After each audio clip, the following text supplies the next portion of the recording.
Well, hello, and welcome back to Read Becca. As you can see, there's a mountain of books next to me. I went a little overboard at a big charity sale recently. We are very lucky in my area to have a cycle of massive charity book sales a couple times a year. And this one, I shared, I think, a clip of it or some shots of it in my BookTube Prize vlogging. So you can see the immensity there. It's a massive gymnasium recplex that's just crammed full of books. So I didn't need these. They're not new books, they're used secondhand and new to me. They're all over the map in terms of genre. They're fiction, they're nonfiction, a little bit of everything. Some things I have never heard of and I just grabbed them on a whim. Some that I know what they are and I'm really excited about. At least one that I have read before and just wanted to have a copy. So, but I'm thrilled. I was able to get these very cheaply and I somehow lugged them all back myself. So yeah, that is always my limit, is how much I can carry, really. So I'm going to rapidly run through these very quickly and probably have to pause to shuffle books because there's just so many here. So I'm going to respond with my knee-jerk of why I picked up the book, more so than running through the synopsis or any of that detail, since I have not read most of these. So let's just start in any order from the top. This is Space Cops Mind Blast by Diane Duane and Peter Morwood, both of whom I've never read from, and I know of Diane Duane. She has kind of a cult following for some of her works in sci-fi and fantasy, definitely. So I'm happy to have this. This looks like absolute pulpy sci-fi. It's about space cops and it's about a new drug developed in Zero-G. So no clue what that's about, but I think this will be a good selection probably for Gerb August, and that's why I picked it up. Excellent choice, I think. Then, very different style. Another duo, actually. Stephen Brust and Emma Bull's Freedom and Necessity. This is a historical fantasy of manners set in mid-1800s Europe, yes, Europe. And Fantasy of Manners is kind of usually a low magic with a lot of social dramas. So I think that's very much my sort of thing, and I don't run into Fantasy of Manners enough at all. But this is a really chunky book. I was not expecting it to be this chunky. This is very much a book I know of and have heard fabulous things about. Another one that's actually a sequel. This is a fantasy, I think this is kind of mythic fantasy, very prose focused. Son of the Shadows by Juliette Marillier, another chunky one. As I said, I think Marillier is known for her prose. The first book in this series, this is the Seven Waters series, is a retelling of The Seven Swans, I believe.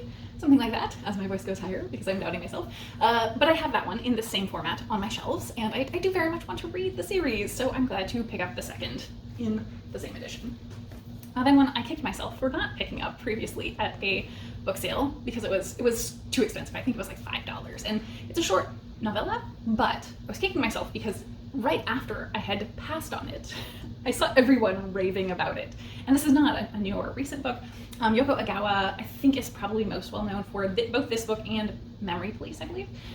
But regardless, this one jumps out at me so much. It's about a housekeeper who's taking care of a professor who has only short-term memory, I believe.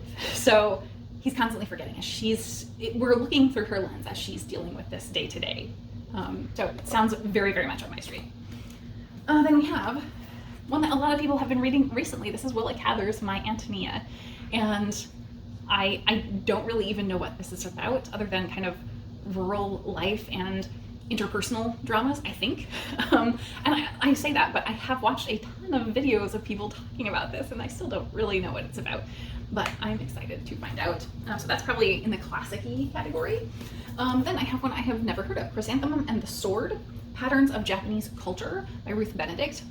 Ruth Benedict is a name that stuck out to me as someone I know of, but I couldn't put my finger on where I've heard the name before. I'm sure I've seen people on BookTube talk about Ruth Benedict, but I'm very much interested in Japanese culture, so I grabbed it. And I think there are a couple other items in here that are like that. This one is a big one because this is very lovely and it's in great condition. This is the illustrated A Brief History of Time by Stephen Hawking, and like beautiful, beautiful illustrations all throughout. Like, it's super cool. So very happy to have that and have this in lovely condition. Next I have The Provincial Lady in America by E.M. Delafield. This is from the 1930s, and it seems like it's a very like mundane, sharp-talking lady goes to America on, I think she's on a literary tour. Yeah, she's on the literary tour and she goes to see the sights in America. But here is no British what's wrong with America, but rather a delightful see yourselves as others see you, a challenge to the American sense of humor.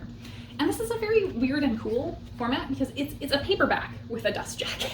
So it's got black and white on the paperback and then color on the dust jacket. Pretty nifty. So that one sounds lovely to me. And another mundane likely hit for me is this lovely omnibus bind-up of The Irish RM by Somerville and Ross. Another duo. So I have a lot of author duos today. I don't even know what an RM is. Resident magistrate is what I'm trying to say. Resident magistrate. So I assume some sort of like investigator or something. I don't know. Magistrate here would usually be like a judge. So yeah, I don't know. So I'm assuming this is going to be somewhat akin to All Creatures Great and Small by James Herriot, that sort of thing. Very mundane day-to-day life in Ireland here. And then I have another rural one. Letters from the Country by Carol Bly. And I love one of the blurbs on the back. It calls her Joan Didion of Duluth. So I'm assuming these are going to be very cutting letters about rural life in Minnesota. Then we've got The Killer Angels by Michael Shara. This is a novel of the Civil War. So I know that everyone raves about this basically, and that Shara is a notable author, but I've never read from him. So excited to get to that one. And then this was a big find for me. So this is The Willows in Winter by William Harwood. And this is a lovely, beautiful, seemingly like new copy in hardback. Harwood continued the Wind in the Willows series. I think quite a few books, like 4 or 5 at least.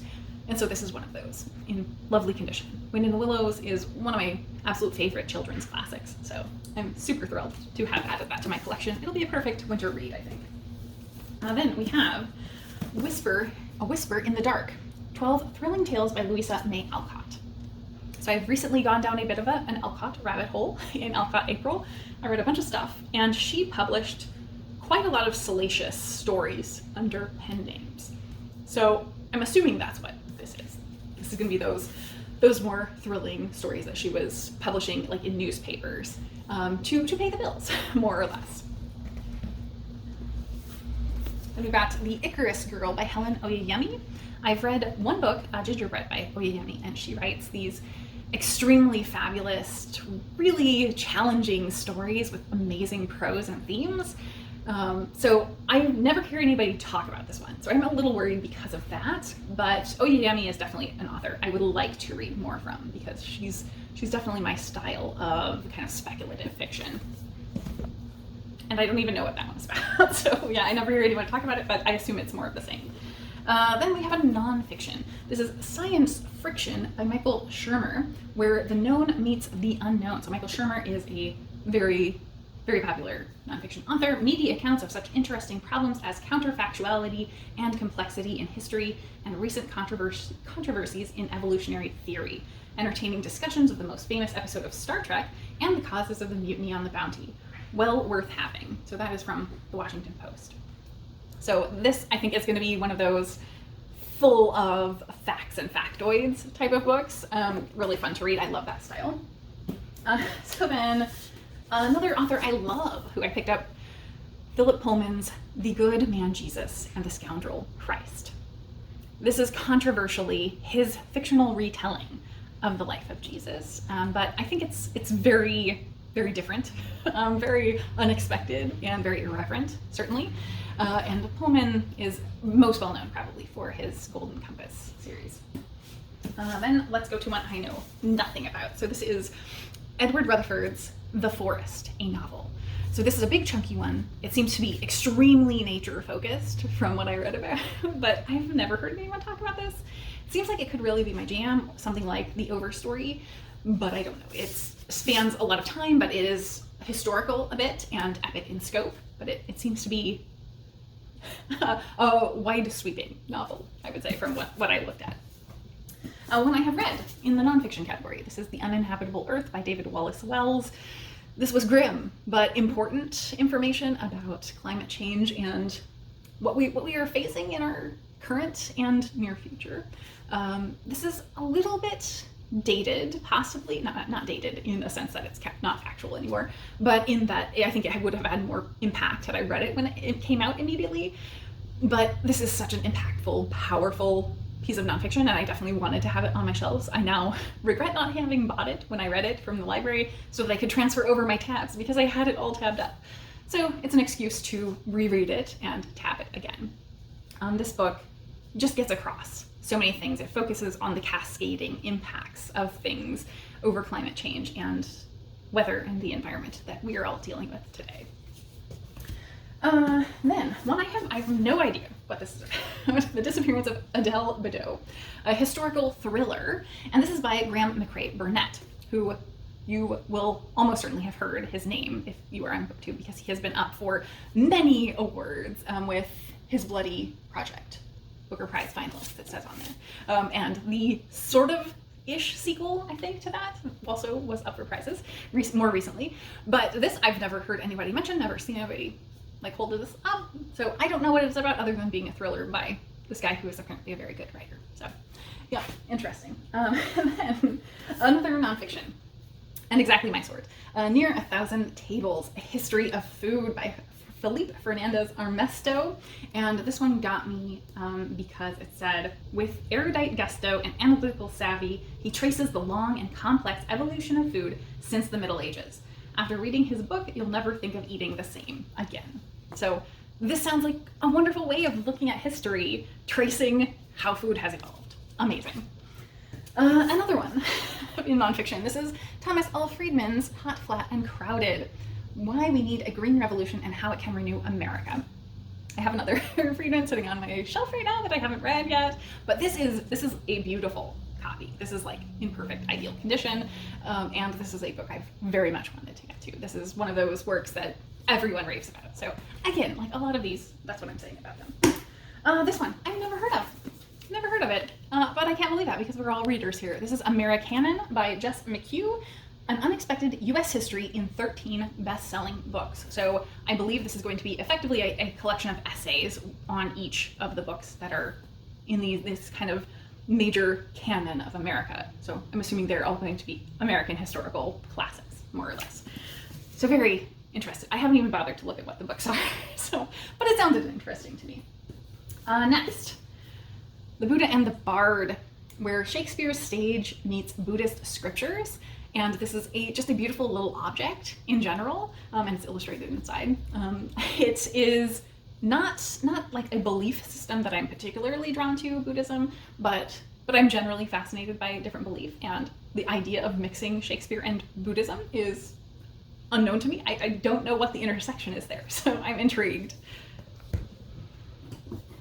Next is a copy of the Quran. I've never read the Quran, I don't have a copy in hand, and clearly I need to take my $2 sticker off, but this is a brand new little mass market paperback of it, so I think it's nice to have on hand as potentially something to pick up or reference if I need to. Then I think this is nonfiction, Wintering, by Diana Capel Smith. I love the cover. I don't know if it will come through. If not, I will take a picture. But this is on the wintering process, and in general about how I think nature and we benefit from wintering possibly. And another Japanese themed nonfiction. So this is Japan Think, Amerithink, an irreverent guide to understand the cultural differences between us by Robert J. Collins. This looks very likely to be dated, but it's a topic I'm interested in. This one is fascinating. So this is Wandering Stars, an anthology of Jewish fantasy and science fiction, edited by Jack Dan, and introduction by Isaac Asimov. So this looks like it's going to be a really fantastic collection of a very specific style. It features Avram Davidson, Isaac Asimov, Carol Carr, Robert Silverberg, Isaac Bashevis Singer, Geo Alec Effinger, Pamela Sargent, Bernard Melmood, William Tenn, Harlan Ellison, Horace L. Gold, and Robert Sheckley. At least that's who's on the cover. Then we have an author I've read from before, but this is his most popular, and I have not read it. This is A Horse Walks into a Bar by David Grossman. So I read one of his books in translation for the translated fiction category the one year it was in the BookTube Prize. And I really, really enjoyed the writing. The book was not perfect for me, but I really enjoyed the writing. And so I'm quite happy to get to this, his much more famous novel. And this one, I believe, it doesn't say on here, but I believe this won like a major prize, major prize. Next, a sci-fi classic queen of sci-fi. This is the Snow Queen. When I said queen of sci-fi, I didn't mean the Snow Queen. I meant Joan D. Vinci. Yeah, so this is one of those like big ladies of sci-fi. This is her most well-known work.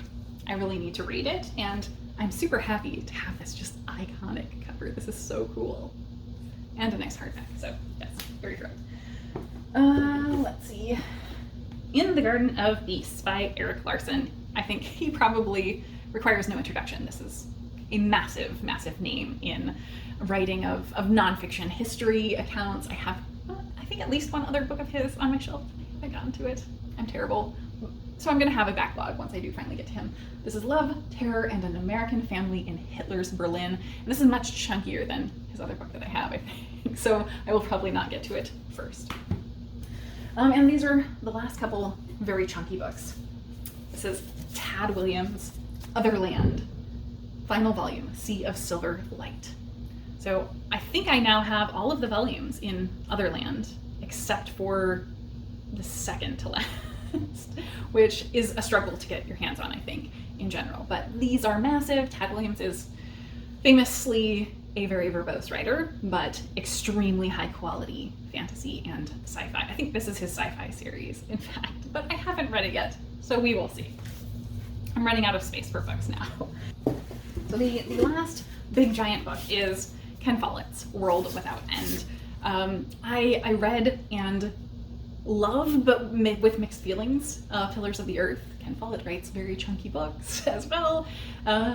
He writes really great, sweeping, epic historical fiction, definitely.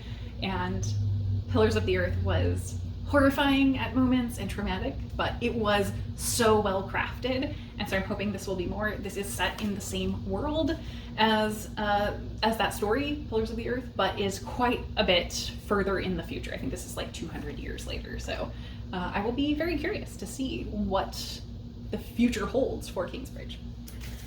So that is it for my books. And then I've run out of space. And then I picked up a couple of children's books just because I could for the little free library. So these ones I may or may not read, but I will not probably talk about or track. This is Gila Monsters Meet You at the Airport. How could I not pick that up? By Marjorie Weinman Charmette and pictures by Byron Barton. And then we have The Dream Eater by Christian Garrison and pictures by Diane Good. Looks very cool. And this is one I have read, and I'm kind of debating keeping This Is Not My Hat by Jon Klassen. I really love everything Jon Klassen does. He's phenomenal, and this is no exception. So I've read this, loved it, and I was thinking, because I loved it, I want to hand it off to children at the little free library, but also I do want it. So I'm in a debate. This one I will definitely be reading. This is My Librarian is a Camel. How Books Are Brought to Children Around the World by Margaret Roers. Definitely a good one. So I think I got some wins there, certainly for little free libraries. So that is it for my massive, massive book haul. Can you believe I got all of that for $45? Like, charity book sales are a wonder to me. Like, this is how I stock my shelves, 100%. It's why I have a mishmash of books, definitely, though I do have a penchant for specialty items too. So I go to both ends of the spectrum. But certainly I love a cheap find, and I'm certain that there will be some gems in here. So please let me know which of these books I should get to first, because there's no way I'm getting to them all anytime soon. So that is it for me today with my massive book haul. Thank you so very much for watching.